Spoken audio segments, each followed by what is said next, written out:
Bafethu masinibingelele-ke sinamukele kuyona i-YouTube channel yethu nohlonza kakhulu le isi-Update TV. So nje bafethu, mangabe uqala kuba khona la ekhaya sicela ukuthi ulicindezeleke ibhathini leli elibomvu elibhalwe subscribe, uphinde upress nayo ke bell uzowathola ama notifications noma ngabe nini noma ngi-upload i-video bafethu. Na kanjani ke isi-Update TV ikunikeza izindaba zishisa phe bafethu. Ngiyacela kakhulu ukuthi ningeseke nami ngidlondlobale ngikhule ngibe i-channel e-strong ezokwazi ukuthi ke bafethu isize ama-artist lawa asafufusa noma asakhula ukuwaveza kubantu. Njengamanje bafethu nje sinehlelo la sinohlelo olusha lapho bafethu, lapho khona sithi show off your talent bafethu, whereby usenda ivideo yakho, ngabe umculo, ngabe ukusho inkondlo, ngabe ngoba noma ngabe yini bafethu eyitalent lakho ofisa ukuthi nawe ngelinye ilanga ikuphilise noma ikwenzele imali. Sicela nje ukuthi ke usebenzise inamba le lapho ke kwi-post ye WhatsApp usende khona ivideo yakho then sobe sesiyiposta la kule channel bakubona abantu bafethu. Usuku lenhlanhla libikezeli mhlambe singathi sikufaka nje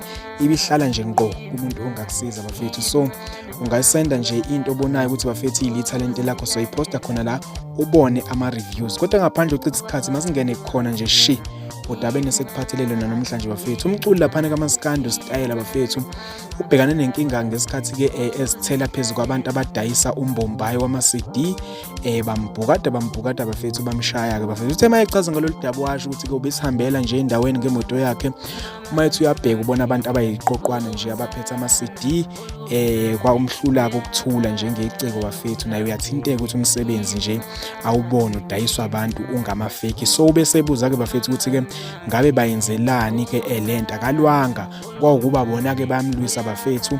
Wavika immese, wavika lokhuyana lokhuya, kodwa ke uzowalanyilelwa ukuthi akhiphe isibhamu adubule phezulu kwayima behlakazeka ke bafethu. Kuyena ke kuyadumaza kakhulu ukubona into kanje yenze, ngoba uzokhumbula ukuthi akusaqala ukwenzeka lokho bafethu. Nomculo wegospel umzwa wakhe Mbuli bamshaya bacishe bambulala bafethu, bamshayela kona ukuthi ke ukhulumela amandla akhe bafethu. Kanti nobaphuze Khemezi kanye nobaba uMfiliseni Magubane nabo futhi bake bashawa bafethu, basinda nje ngokulambisa ngempela, ngakho ukuthi basuke bekhulumela amandla abo. Kanti futhi noLusanda umculo wokholo naye futhi bafethu bake bamshaya bacishe kumbulala. Kuyinto ebuhlungu kakhulu ke bafethu ukuthi umuntu ekhulumela amandla akhe ebese ashawa. Menibheka iziphi izinyathelo kufanele zithathwe laphane ke uhulumeni mangabe zimhlula, ngabe kufanele ukuthi ke amaciko wona themselves asithathele laphane izinyathelo ukudila nalabantu. Khona comment section laphane ngenzansi ke bafethu, ngafika ushiyo khona umbono wakho kosuku, nathi sikuvala khona la sithi nje